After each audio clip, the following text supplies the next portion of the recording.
The situation in Gaza reaches a critical point as the Israeli occupation forces intensify its bombardment.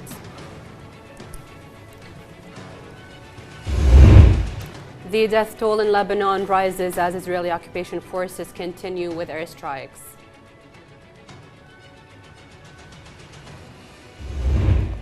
U.S. Secretary of Defense arrives in Kyiv amid Russian gains and imminent U.S. election.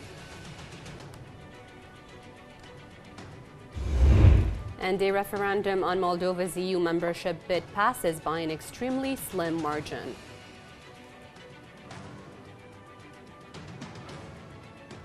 Good evening, ladies and gentlemen, and welcome to the 7 o'clock main news. I'm Adla Dumore. Those were the headlines, and Yusuf has the first story for tonight. Thank you, Adla.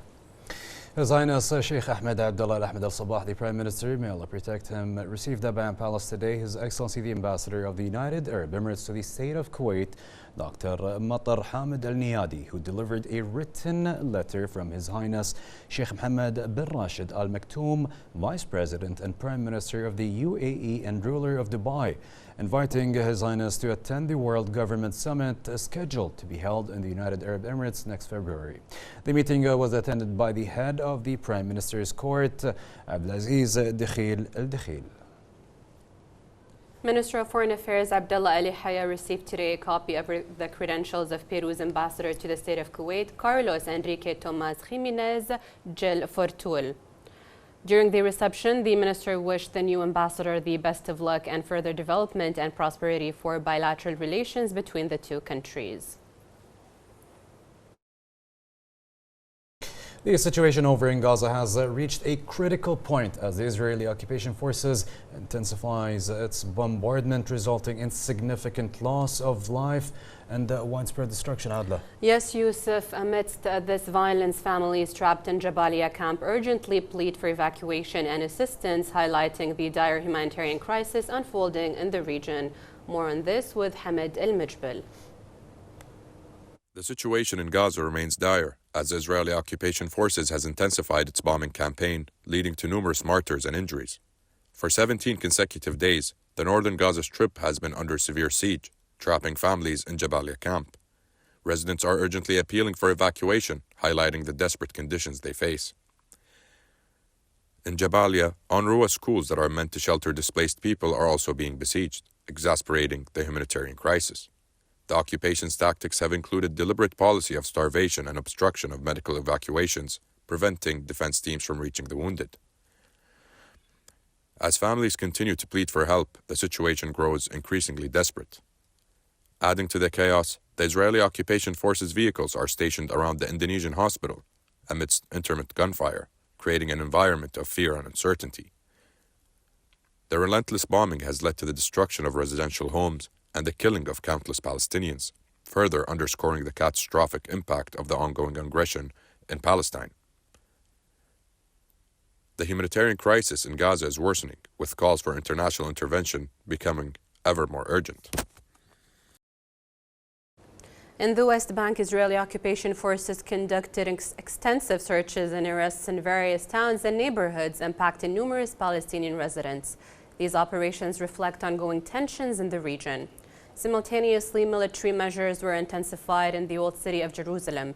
The forces closed the road leading to Bab al-Magharba, restricting access for local residents.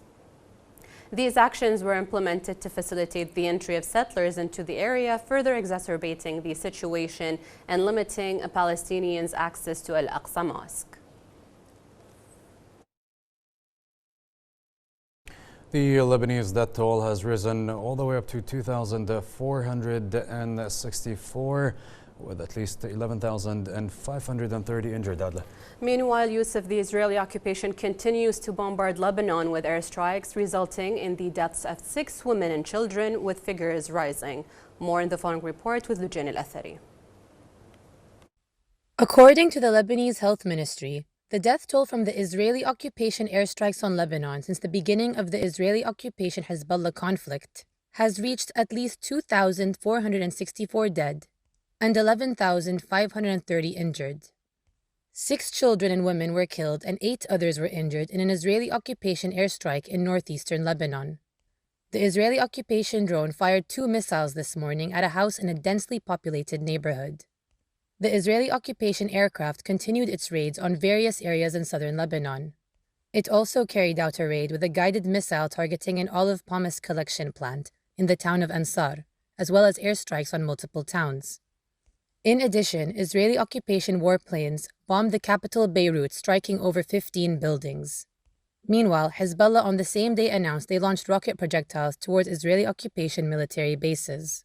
Cross-border fighting between the Israeli occupation and Hezbollah erupted a year ago, leaving thousands dead and more than 1.2 million people displaced in Lebanon. In other news, Abdullah Hamdouk, former prime minister and leader of the Sudanese Coordination of Civil Democratic Forces, reiterated the alliance's rejection of the ongoing war in Sudan and criticized the international community's engagement with what he termed the de facto government. He outlined the alliance's renewed stance against the continuation of the war and its proposal for rebuilding Sudan and restoring the democratic path. Hamdouk acknowledged some responses from the international community but stressed that much more could be done to stop the bloodshed and criticized the international community for cooperating with the current government. He also stressed the conviction that the war will not be resolved through force and that negotiation is the only path to a solution.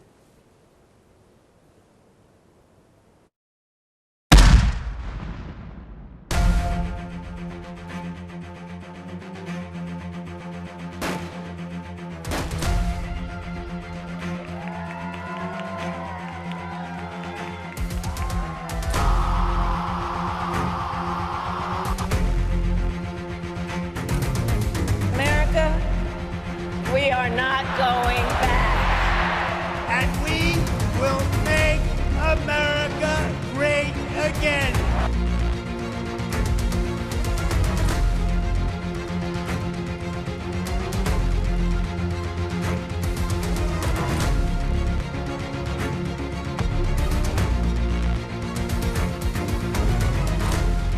Fight, fight.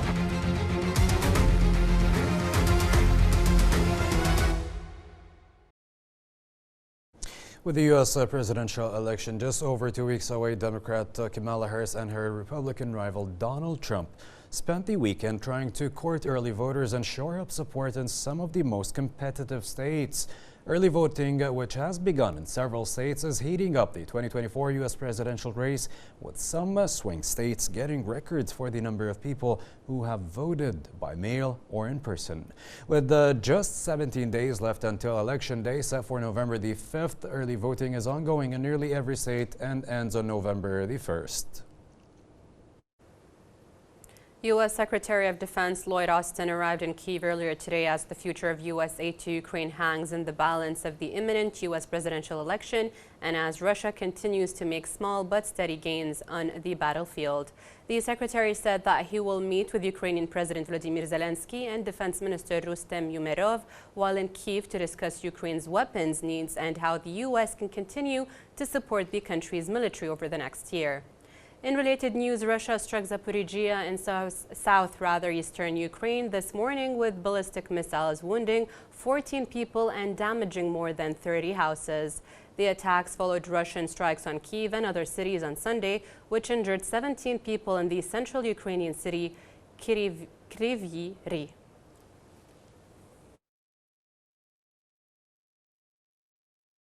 A referendum on Moldova's EU's membership bid passed by an extremely slim margin, with the difference between yes and no votes counted in hundreds.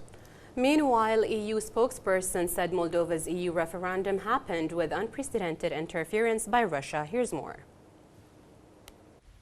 A majority of 50.17% voted yes in Moldova's pivotal referendum on joining the European Union, after President Maya Sandu said that twin votes had been marred by unprecedented outside interference, A presidential election, which took place simultaneously, handed Sandu 42% of the vote, while her main rival, former Prosecutor General Alexander Stoyanoglu, won 26%, setting up a tightly fought runoff between the two on November 3rd.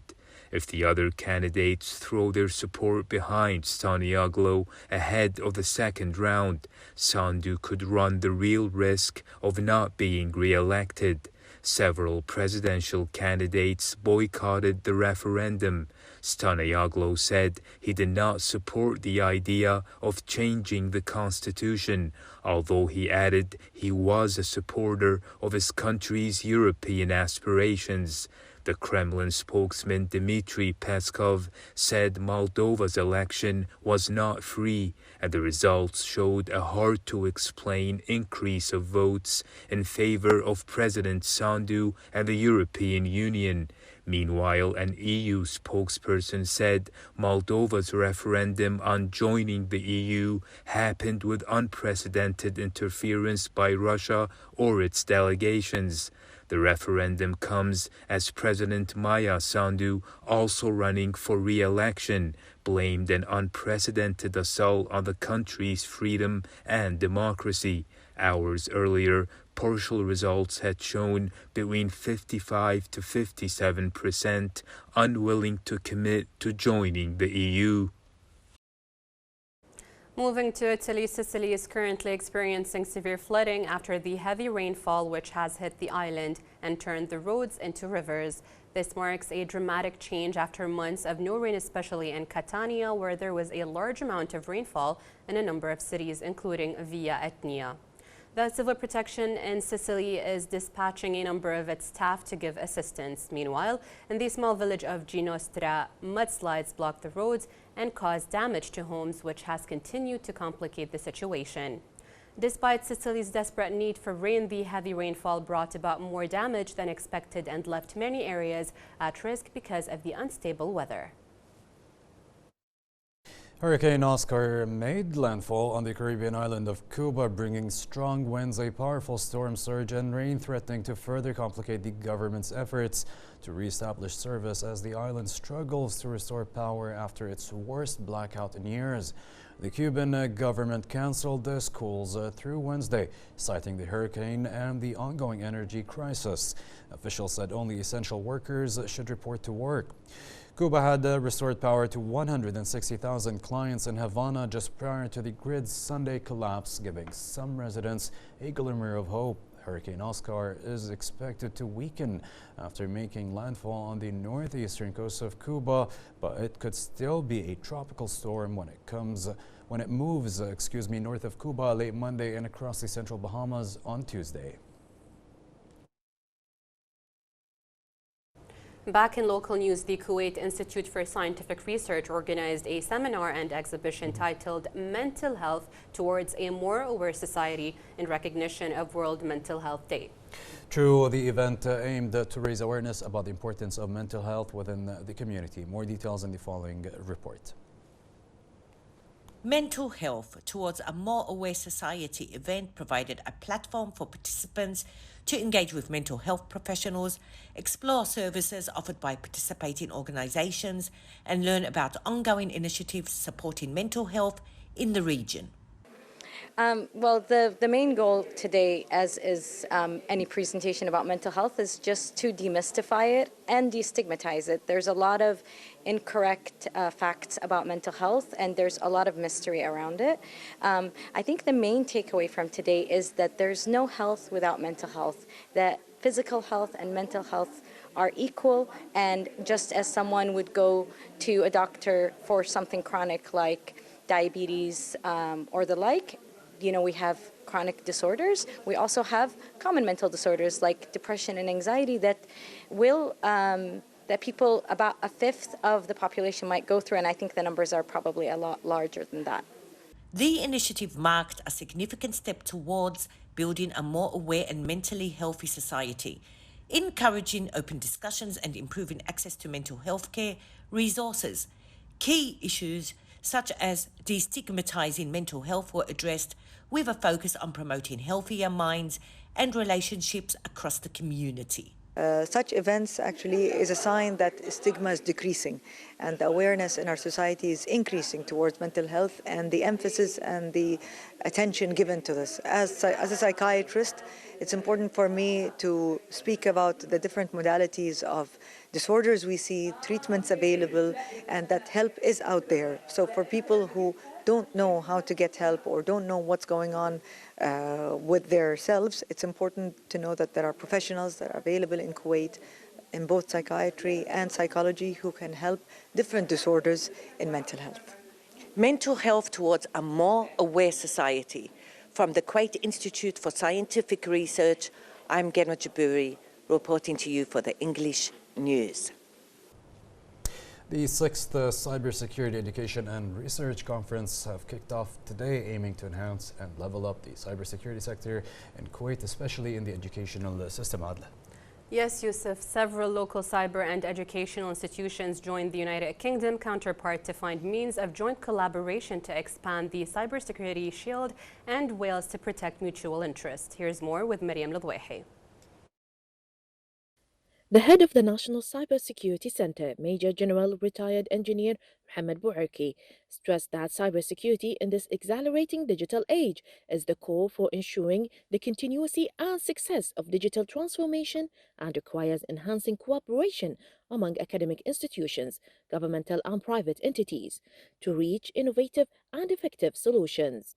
This came at the opening of the 6th edition of the Cybersecurity Education and Scientific Research Conference, CERC, organized by Kuwait College of Science and Technology, titled Advancing Cybersecurity in the Age of Artificial Intelligence and Education, and will run for 2 days. For his part, the head of Kuwait College of Science and Technology, Dr. Khalid Lebgeian, said during the conference that the importance of this event lies in its focus on cybersecurity in education and scientific research, and its distinguished academic content as a result of research by speakers from Kuwait, the United Kingdom, and organizations that contribute to building the cybersecurity strategy in Kuwait. The conference witnesses wide participation from Kuwait and the United Kingdom to discuss the latest trends and challenges in the field of cybersecurity, and includes workshops, interactive discussion sessions, and participations of innovative scientific research. The 6th edition of CERC is a joint collaboration under the sponsorship of the National Cybersecurity Center in cooperation with the British Embassy, Kuwait University, Kuwait College of Science and Technology, and the Science and Innovative Network in the United Kingdom, aiming to enhance knowledge, awareness, and intellectual exchange in this field. For Kuwait English News, I'm Miriam Ladwehi. That was our main news for tonight. Up next is Sarah Samad with the latest in business news.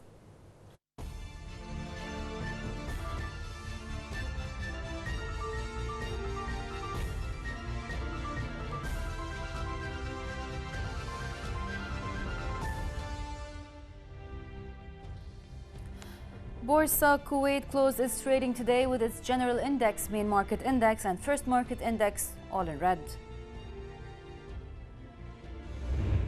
Meanwhile, oil prices steadied in early trading today following a more than 7% drop last week. Good evening and welcome to the business and financial news. Borsa Kuwait closed its trading today with its general index down by 22.68 points to reach 7,026.91 points.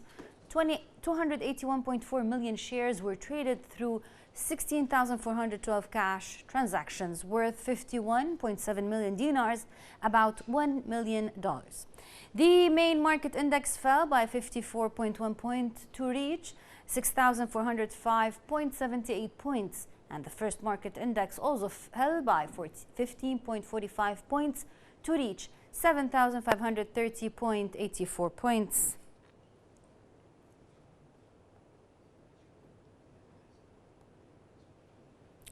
Oil prices steadied in early trading today following a more than 7% drop last week on worries about demand in China, the world's top oil importer, and an easing of concerns about potential supply disruptions in the Middle East.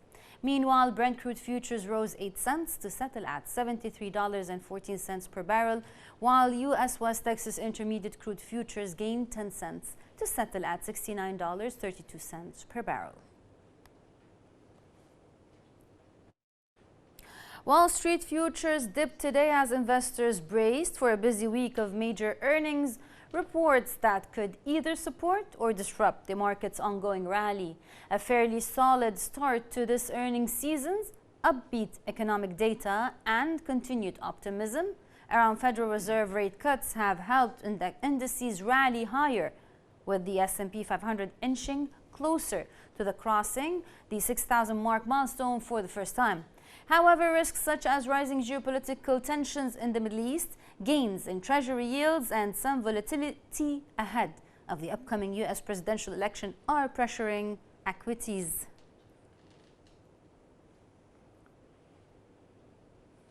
And lastly, gold rallied for a fifth straight day today, hitting a record high on uncertainties around the U.S. election, ongoing Middle East tensions, and expectations of central banks' interest rate cuts, while silver hit a near 12-year peak. Spot gold gained 0.6% to $2,735.38 per ounce, and U.S. gold futures were 0.7% higher at $2,750 per ounce. Gold, which is considered a hedge against political and geopolitical uncertainty, has risen 32% so far this year. Meanwhile, spot silver rose 1.1% to $34.02 per ounce, its highest since late 2012. That was our business and financial news for this evening. I will leave you now with Nasser Al-Husainan for the sports news.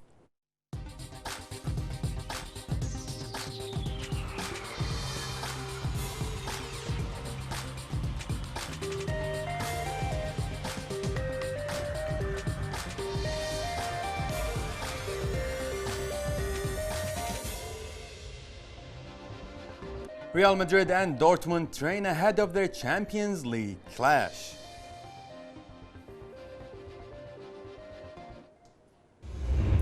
And Barcelona secure a 3-point gap with their massive win against Sevilla. Good evening and welcome to the sports news. Real Madrid are tonight looking to repeat their win over Borussia Dortmund in last season's UEFA Champions League final. Dortmund make the trip to the Spanish capital, having extended their winning streak where a late goal earned them a 2-1 win over St. Pauli. Reigning Champions League holders Real Madrid beat Stuttgart on home soil in the opening match of their European defense, but a 1-0 defeat to French side Lille on matchday 2 left Carlo Ancelotti's side stunned. The former Bayern Munich boss will be looking to ex-Dortmund star Bellingham to instigate a response as the England international goes in search for his first club goal of the season. Barcelona thrashed Sevilla 5-1 on Sunday evening to open a 3-point gap on Real Madrid ahead of next weekend's Clásico. Roberto Lewandowski also scored 2 more goals to extend his league-leading tally to 12. Pedri and Pablo Torre also scored for the Catalan club, which restored its lead of La Liga a day after second-place Real Madrid won 2-1 at Celta Vigo. Barcelona midfielder Gavi came off the bench to replace Pedri in the 83rd minute, making his return to action nearly a year after a serious knee injury. Neymar took part in Hilal training on the eve of their Asian Champions League group stage match away to UAE Pro League club Al Ain after recovering from a serious knee injury. The 32-year-old Brazil forward had not played since sustaining the injury during his nation's CONMEBOL World Cup qualifier against Uruguay in October last year. He suffered a ligament injury and underwent surgery in November.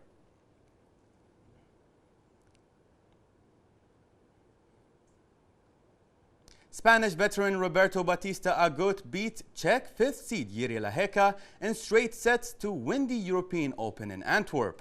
The 36-year-old former world number 9, now ranked 60th, claimed a convincing 7-5, 6-1 victory.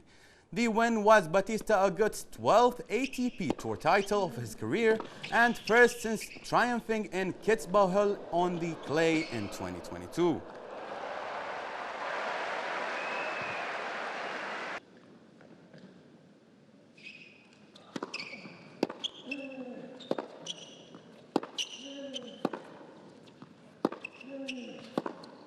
Game in first sets. Batista Agut. This concludes our sports news. Now let's take a look at the weather forecast with Albatul Ibrahim. Stay tuned.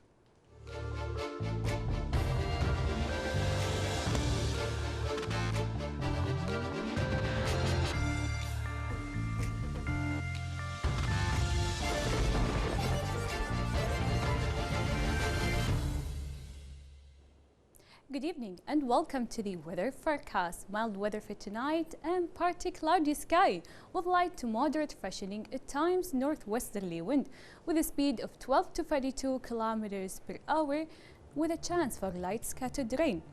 Maximum temperature recorded today was 31 degrees. Currently it is 24 degrees in Kuwait City with partly cloudy sky. Northwesterly wind right now with a speed of 16 kilometers per hour. Relative humidity is 15% with a good visibility exceeding 10 kilometers. By tomorrow's afternoon, rather hot weather and partly cloudy sky with light to moderate freshening at times over coastal areas. Northwesterly wind with a speed of 12 to 40 kilometers per hour. Maximum temperature expected in Kuwait City is 28 degrees, 32 Al Abdili, Shigaya and Salmi. الوفرة, as we can see, 30 degrees. وربا وبابيان and Failaka Island, 28 degrees. Kubbar Garo and Al-Maradim Island, 27 degrees. State of the sea for the next 24 hours, a slight to moderate. Rough at time and height of the wave is 2 to 6 feet. Therefore, sea activities must be postponed for your safety. Fajr prayer for tomorrow will be at 4:34. Sunrise will be at 5:54 and sunset will be at 5 and 11 minutes p.m. Now moving on to the 5 days forecast. In general, rather hot weather and partly cloudy sky. Maximum temperature expected in the next 5 days ranges between 27 to 28 degrees, whereas minimum temperature ranges between 19 to 22 degrees. Tuesday, northwesterly wind with a speed of 12 to 40 kilometers per hour with partly cloudy sky. Wednesday and Thursday, partly cloudy to cloudy sky with northwesterly wind with maximum wind speed 32 kilometers per hour and a chance for light scattered rain. Friday and Saturday, northwesterly wind will continue with us with a speed of 10 to 40 kilometers per hour with a chance for rain that will be thundery at times over some areas. Ladies and gentlemen, that concludes today's forecast. Thank you for watching. Now back to my colleagues Yusuf and Adla for the headlines.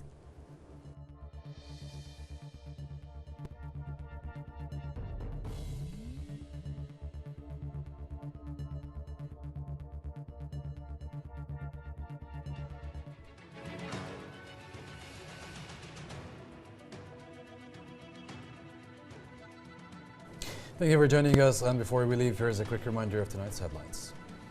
The situation in Gaza reaches a critical point as the Israeli occupation forces intensifies its bombardment.